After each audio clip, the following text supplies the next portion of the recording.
Why are we talking about Sydney Sweeney? Because she's fucking stupid.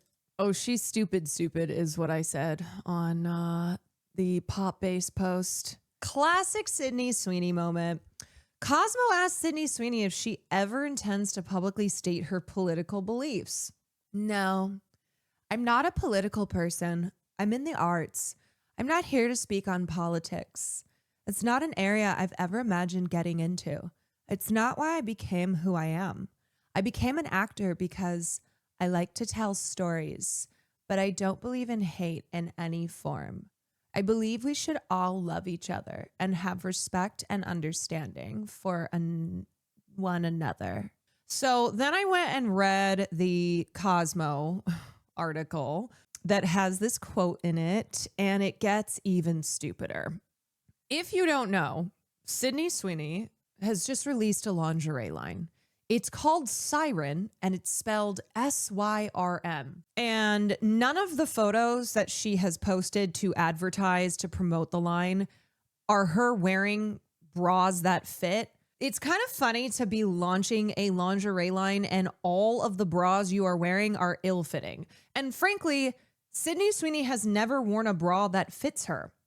This is not a knock on having big boobs.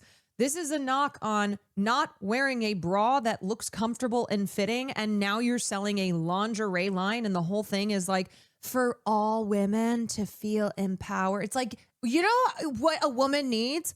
A bra that fucking fits. So this lingerie line, you should know, got $1 billion cash infusion from whom? Jeff Bezos and Michael Dell. Michael Dell, who was just referenced in Trump's little spiel when he had Nicki Minaj join him on stage. And then Jeff Bezos, who, like all these other tech billionaires, has been supporting Trump, was there at his inauguration party, gave a bunch of money. And Sydney Sweeney was at Jeff Bezos's wedding last year. And anyway, I just thought it was really interesting that she's here talking about that she's not a political person, that she's an artist. And this is all being said in promotion of a fucking lingerie line that she's on the cover of Cosmo for. And it's a lingerie line that's being funded by Jeff Bezos. Yeah. And that she dates Scooter Braun. Yeah. They're supporting the arts. Okay. Sydney Sweeney created this moment, but does it belong to her? The actor is selling underwear, not ideology. At least that's the plan. On the heels of box office hits and misses, a buzzy lingerie launch, and a divisive year in the spotlight, the 28-year-old sits down with Cosmo to talk about what it means to keep choosing visibility in 2026. It's very funny, too, to act as if selling underwear in this way, like how Sydney and all of her businesses that are very clearly centered, very, very clearly focused on like being hypersexual for men, on the male gaze, so to speak, that there's not some ideology in there that her and her American Eagle jeans that she was supposed to be, there was supposed to be one jean that was being sold to support victims of domestic violence, but then there was like the whole weird eugenic shit. I just don't understand this whole, like, I'm just an artist and I'm also just selling underwear. Sydney Sweeney arrived at her Cosmo shoot armed with lingerie and conviction. She was ready to pose nearly naked in SYRN, her new line of intimate apparel, exposing both her Hollywood idealized body and her business acumen. In any other year with any other star, it'd be par for the celebrity course. In 2026 with Sydney Sweeney, it's a Rorschach test. If you ask her, which we did, the images you're looking at are about control. She's creating a moment she can own in something she designed, asserting with lace what she hasn't yet with language. This can be how I communicate to my audience, she explains. I want to show women that we can take back our power and fully free ourselves. There's so much about this that's just incredibly stupid, and I feel like I'm going to lose my mind. First of all, this idea of women taking back power and fully freeing ourselves. And yet later she's like, I'm not a political person. I'm just an artist. What do you think women taking back power and freeing ourselves is? What do you think like has, what do you think like has happened in the past that has led to now you today saying that women are going to take our power and fully free ourselves. Like, what is this a response to? What is this reaction to? What is it that what is it that's happening that happens in our society that's driving you to this statement about women needing to take back their power and fully free themselves? Anything in here? Any politics, any ideology? No. Okay. And also, I'm sorry, but LOL that buying Sydney Sweeney's lingerie is how women take back our power and free ourselves. But when a body becomes a message, it's often others deciding what it means. Putting something like this out there right now into a fractured digital landscape eager to spar with itself is a provocative proposition, especially for Sydney, who spent 2025 becoming arguably the most polarizing star in America. Still, she says she needs people to see her in her lingerie and understand this. I want SYRN to stand for the power of choice. Oh. See, this is why, as much as I'm like, she knows what she's doing, not speaking out on anything that's happening, or at least not intentionally. I also think she's just dumb. I do. She wants people to see her in her lingerie and understand that SYRN stands for the power of choice.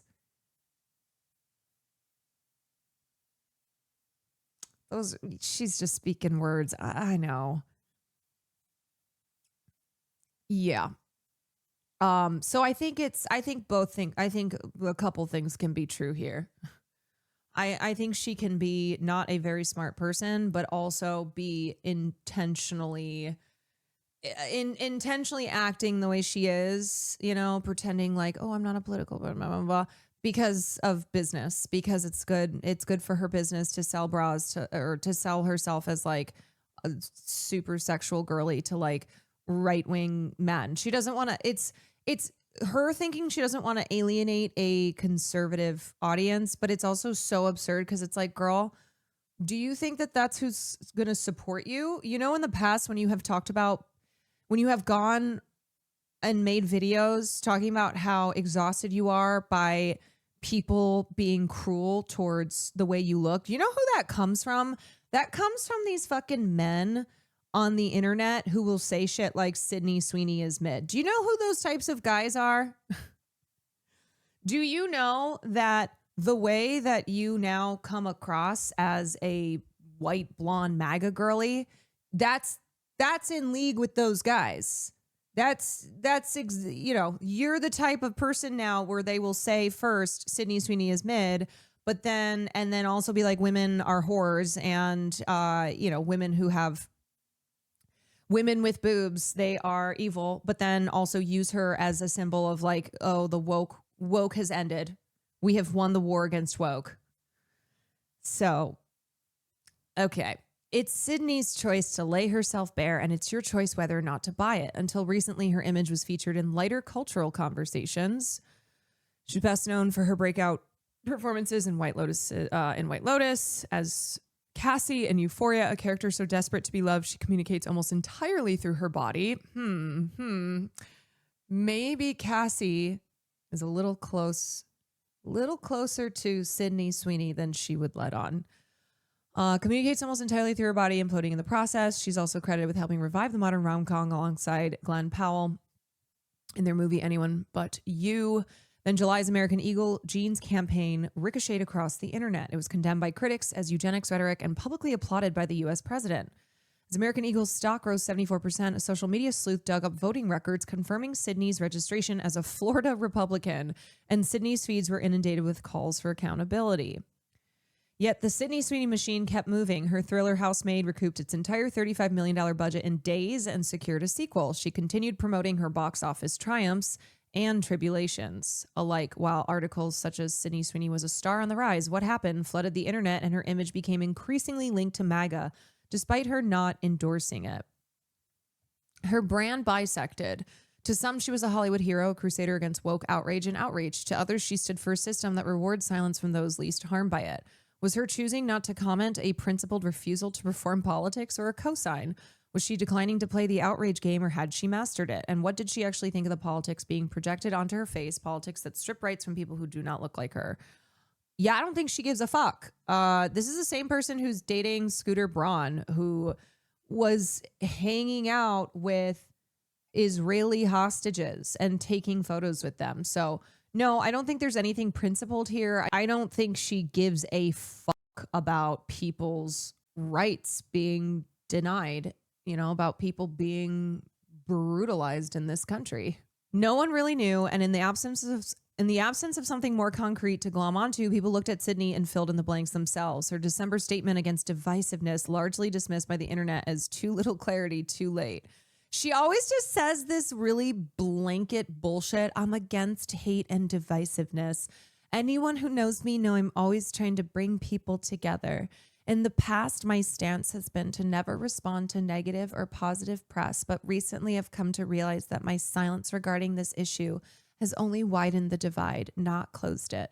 So I hope this new year brings more focus on what connects us instead of what divides us. Wow. That's so profound. Thank you. In speaking to her now, it's clear Sydney understands that the internet hungers for neat sound bites to chew on, an endorsement, a disavowal, an ideological line drawn in ink. It's her choice, she says directly, not to feed this craving with words. Those aren't my values, she says of 2025's controversy, but I feel like I've never needed to correct people who don't know who I am. So, who is she? Sydney Sweeney, who are you? With SYRN, whose gays are you prioritizing? People will say, oh, she's doing this for guys, or, oh, she's a guy's girl. But I'm like, what is more girl's girl than owning your body and doing it for yourself? I want it to be their choice, the choice of the wearer, whether this is for them or somebody else or for a camera lens. Gag me with a fucking spoon. Honestly, it is so disingenuous to pretend that this is like feminism, that what is more girl's girl than owning your body, when very clearly you tailor your businesses and the way that you promote and advertise them. You tailor that to the male gaze. Okay. Ain't nobody looking at what you put out and go, wow, this feels very much so like it's for women. Even so, there are different pressures and expectations placed on different women's bodies. I'm thinking specifically of women of color that cis white women don't always experience. How did you take this into account? My designers are all women, and I have an amazing, diverse team. My models are a beautiful range of body types. I'm always like, I want to see it on every body. I can't be the only model. I need to make sure everyone feels really good in it. What were your other non-negotiables when crafting SYRN? If I wouldn't wear it, I wouldn't want to make it. In sixth grade, I was a 32 double D, and I remember going to the store to get my first wire bra. It was silk, and the only bra I felt good in. I literally wore it to the point that it had holes in it. I brought it into my SYRN office and was like, this is how much this bra has meant to me. It has stood by my side my entire life. I want to make bras that stay with women, and it's really difficult finding things that support you but don't right up your back. I got slammed for what I wore and anyone but you. First of all, ew, throw that bra out, girl.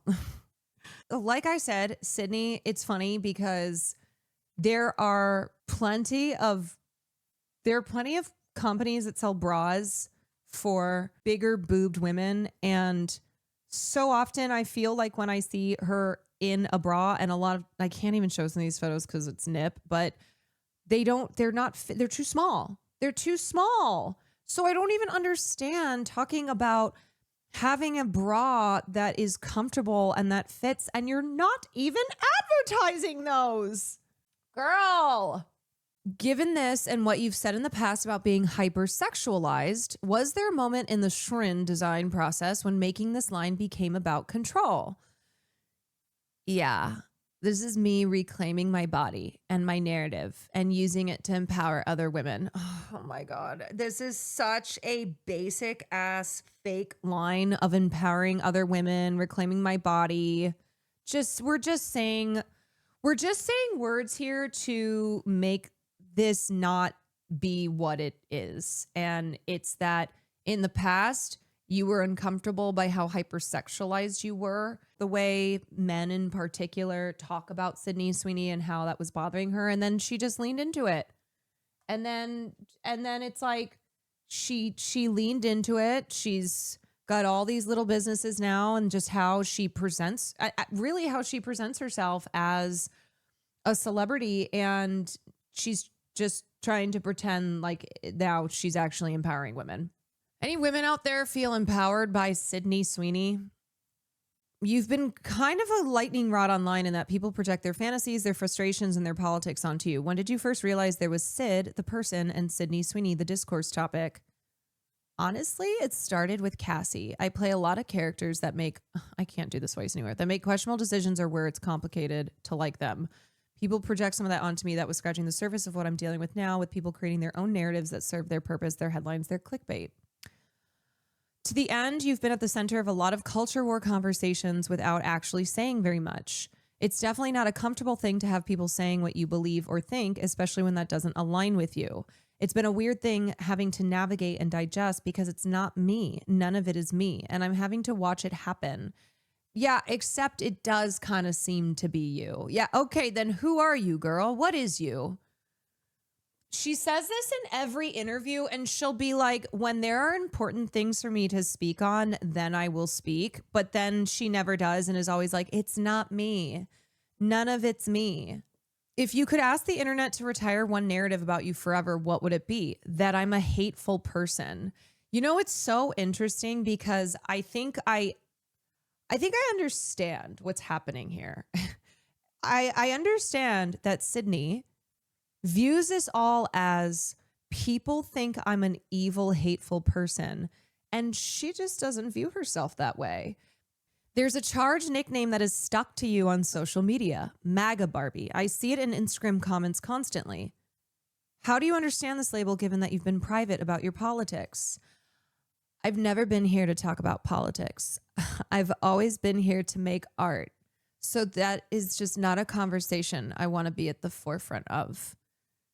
Okay. So the other thing I will say is I think a lot of times what happens is we confuse the terms artist and entertainer / celebrity / actor.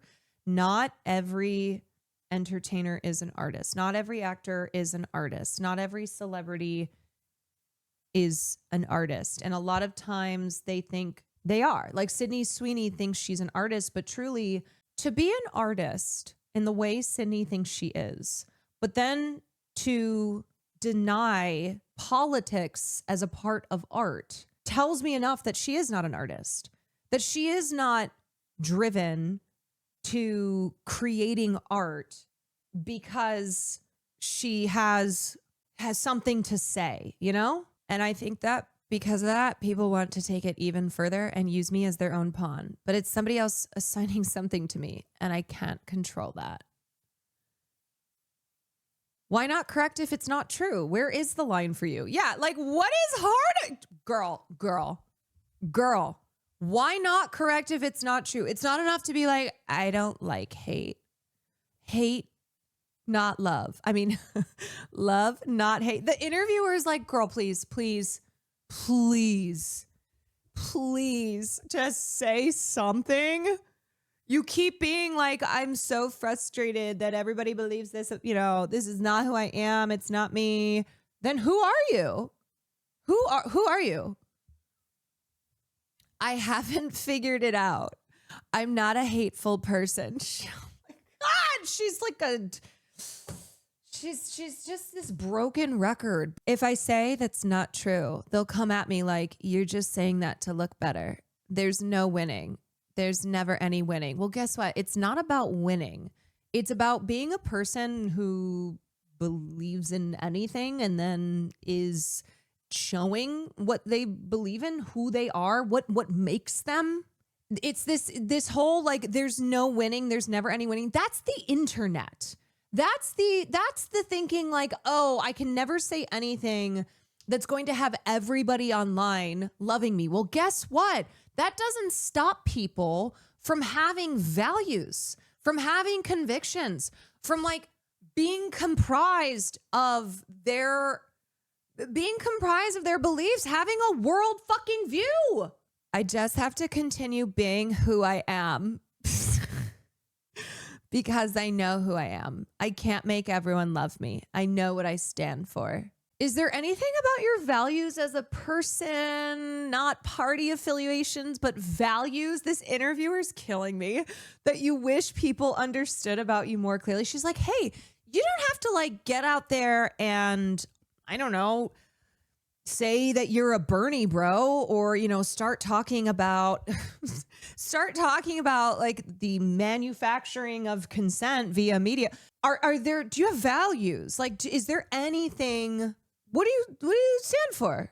I've always led with love. I've always believed that love is love in every single form. You should be kind to whoever you meet. I remember on the set of Once Upon a Time in Hollywood, this part killed me. I watched Brad Pitt sit and hang out with the transpo department. I absolutely love that. And I was like, yeah, you have to respect everybody in your life. So she's an empath, y'all. Very funny to also use Brad Pitt as her one example here. She's like, I saw Brad Pitt. Yeah, Brad Pitt who respects everybody in his life aside from Angelina Jolie and his children. Yeah. One thing that does seem like a clear line for you, you don't speak to your fans directly about your political beliefs. So it's okay.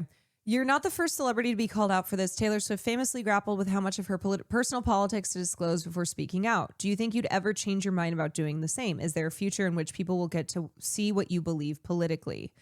You know, I would love, I don't think that's in here because I read through this, but I would love a question in here of how Sydney feels about a lot of her peers, a lot of her industry peers who are not activists. They're not, you know, they're not, they don't work professionally in politics or anything like that, but have spoken out, are speaking out. Like, I would just have love for the interviewer to go, what do you think about so many of your peers who are using their platforms, who are establishing where they stand on human beings being kidnapped and like murdered in the streets, you know, having an opinion on anything? Is there a future in which people will get to see what you believe politically? No, I'm not a political person. Yeah, actually, you are. You're just exhibiting that you are not political in any meaningful way, in any way that contributes to the care of your fellow human beings. I'm in the arts. I'm not here to speak on politics. That's not an area I've ever imagined getting into. It's not why I became who I am. I became an actor because I like to tell stories, but I don't believe in hate in any form. I should have done a drinking game out of this. Every time Sydney Sweeney says she does not believe in hate, take a drink. I believe we should all love each other and have respect and understanding for one another. Truly, everything I read in here is so fucking basic. This, I became an actor because I like to tell stories. Whoa, haven't heard that before. That's not unique. That's not also separate from caring about what those stories are, who tells them, who historically has not had their stories told, you know. I didn't finish the article, but you should know she says this a million times. I don't believe in hate. I don't stand for anything you guys are saying. I'm a human being. I believe in love. Like, she just keeps saying that. She did a movie about domestic violence survivor. How is that not politics? Because it's just art. Because it's just art, and she's just an artist. What about the queer boxer you played? Same response. It's a story, and she's here to tell stories.